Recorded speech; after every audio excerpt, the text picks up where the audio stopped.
That one right there.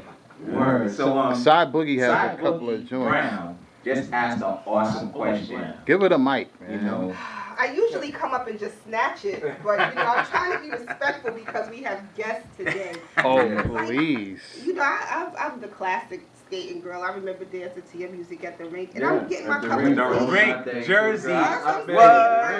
Everybody coming over to George Washington Bridge getting tickets. I was right down the block from Big that. shout out to the cops in Bergen County giving everybody with New York plates tickets. But getting my tea, and I see you bobbing your shoulders. Do you really have the same vibe? Like, does it still touch you like it touched you so long ago? Listen, I have to be honest and tell you, it's even more now.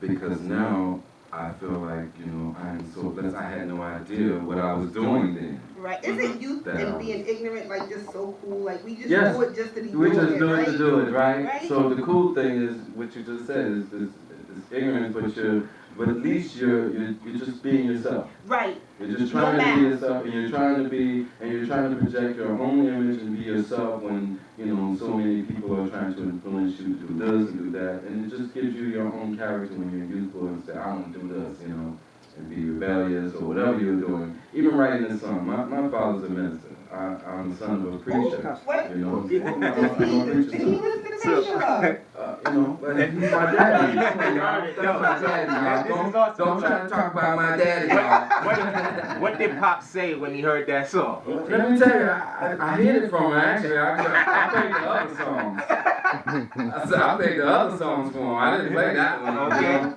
Mom knows, she heard it. She came in and said, did it cause conflict in the household? No way. Okay. No way, Right. man. I'm so blessed to have, loving parents and, like they love me if I did anything. Right. And, it was no scolding and telling me what to do. And they treated me like you're a young man, you live your life. You do you. You do, and we're here to support you and give you direction, and that's where we can. But we trust that you've been raised right. We did it. That's what Can it is. I ask you too, like, you just mentioned how, when you make those songs, you make the records, you just be a Horace. I'm just doing me. Yeah. Don't you think the artists now are gypped out of that?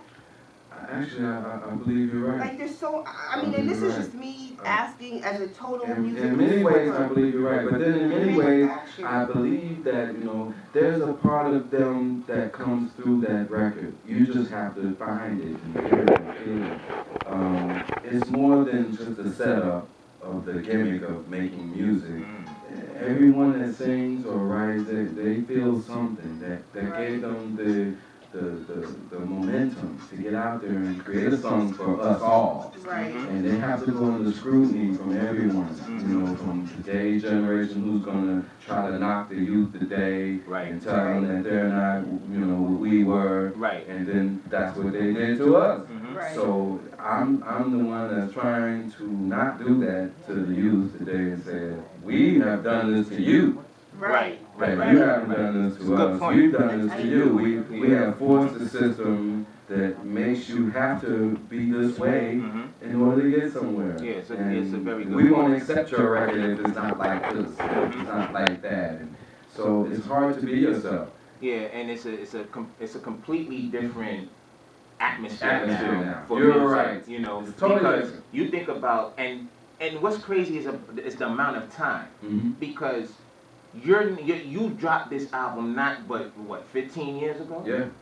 So look at how much has changed since then. Yes. First of all, Motown is no longer a factor, No. by themselves. So like now Right. Motown, so you look at the industry now. At the time you released that, there were 6 major distributors. There's now 4. 2 got eaten up by 2 bigger ones, right? So Motown is now a part of the Def Jam Island Motown group. So who is owning and who is directing our music? Right. Not us.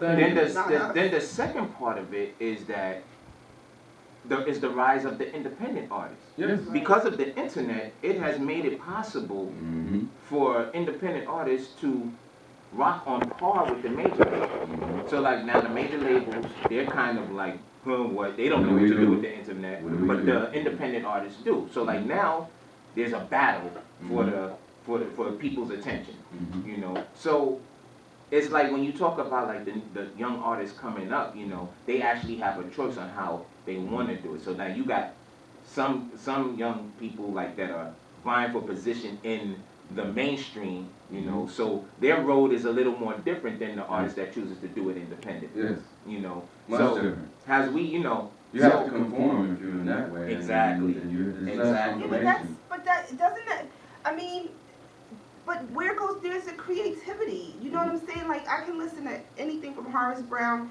and you hear one style. You know you can vibe. You can play it in your car. Like now you turn on the music, you hear the same thing over. There's no hip hop has no creativity. No, not true. Commercial, Right. Commercial. Right. I stand corrected talking to Dan C. I apologize. Ooh, I almost got slapped down on that one. You understand? I almost got caught on that one. I almost got caught slipping. I think I need another donut. But I'm just saying, like, you know, even you as an artist, yo, cuz just pass me the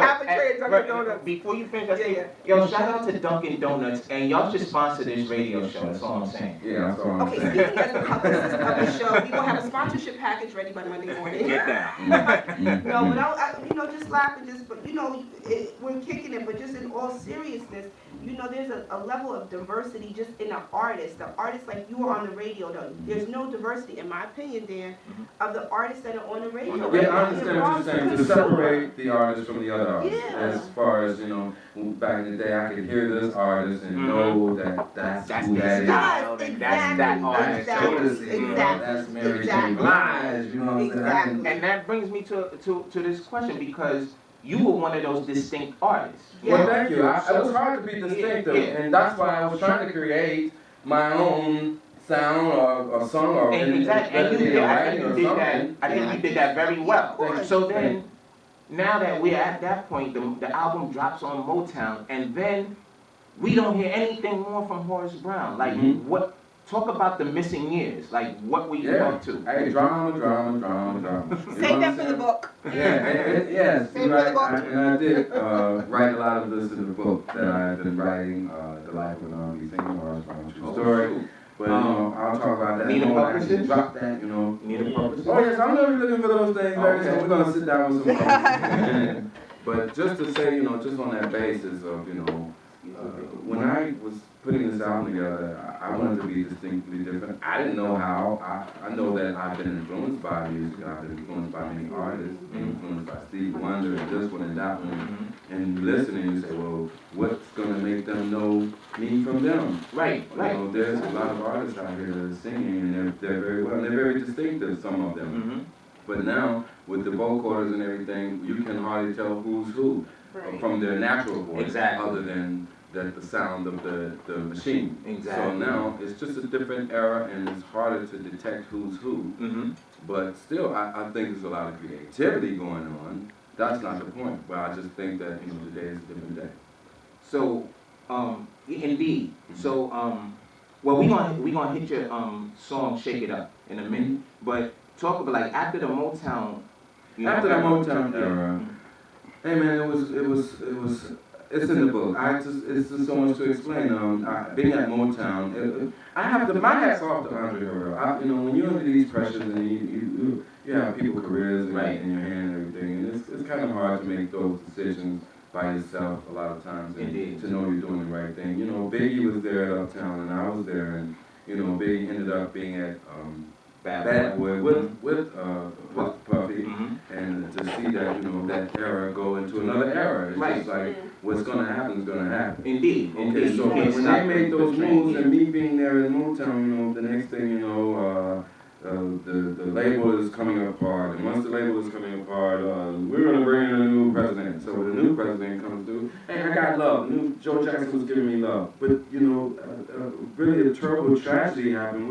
We were just about to release a new Horace Brown single, and Joe Jackson, he died. It was just a misfortune for me, but it's, you know, this was his life. I can't say that was my misfortune. No, man, you know, he's it's so out the world at this time. It was so crazy because I remember that distinctively because a lot of stuff. And the album was done. I was just about done with an album, but then once he passed away, the new guy came and said, hey, everything is gone. Drop everything from the label. And George Jackson was helming a lot of stuff that was about to blow. Yes. During that era. Like, During it's that time. so, like, wow, you know. But talk about how, you know, because like I said, I'm going to play this song, Shake It Up, which I found on a import compilation of music from England. Oh man, I did this a long time ago. I did this record. I was traveling the world back then. At this time, I happened to be in Stockholm, Sweden, and I was being there for maybe a month. I was just doing some performances, and I was writing and producing for some artists there as well. I was writing some songs, producing for other artists there. Okay. And while I was doing this, I got a call. Some guy wanted me to fly to Paris, and I flew to do a record with him. He was Cut Killer, and this was his DJ name, but he was doing a compilation album, and he was trying to feature artists from around the world, artists from over the States, and he wanted me on this record. Wow. So he produced this track, and I said I would come and write a song to it. So I went in the studio, and I wrote the song to the track, and until today, they're still playing this record in Europe, and they give me mad love. And they want me to perform this song. I can't perform this in Europe without performing this song. That's what's up. And what's funny is, they really don't know this record. I was just about to say, the flip side of that. I had played this a couple of times at a few events that I DJ'd at, right? And people are digging it. They're like, yo, who's that? I'm like, yo, this is Horace Brown.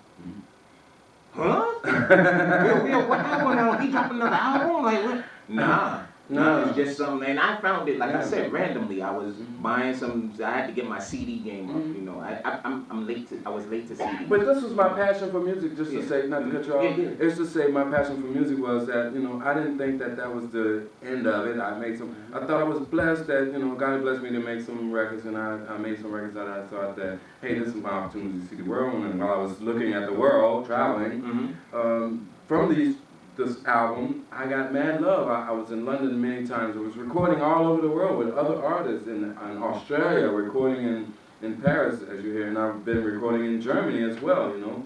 And it's been nice. I've been writing songs for other artists and producing songs as well, and I've produced a few records for artists in the States back in the day as well. Yo, you know? So we're going to take a listen to this, and then when we come back, we're going to talk about the show in Brooklyn. All right. The 16th. Yeah, man, because I got to get up out of here, man. Come on, y'all. I got to get up out of here. I got things to do, man. Yeah, hey, you know, we could spend all this time listening to music and talking about it. You know, man. You take your time. It's all good, Thanks brother. for having me. It's great to get love at this time of my career, and to have someone say they're still playing your record. Oh, yeah. I don't believe it sometimes. I'm thankful to all y'all listeners and to the mega DJs out there who really make these songs pop off and give you the support you need. Yes, indeed. So, listeners, we got Horace Brown in the studio live. If you want to ask any questions to him, like, give us a call at 347-903-0594. We're going to take a listen to his song, Shake It Up, ISB Radio.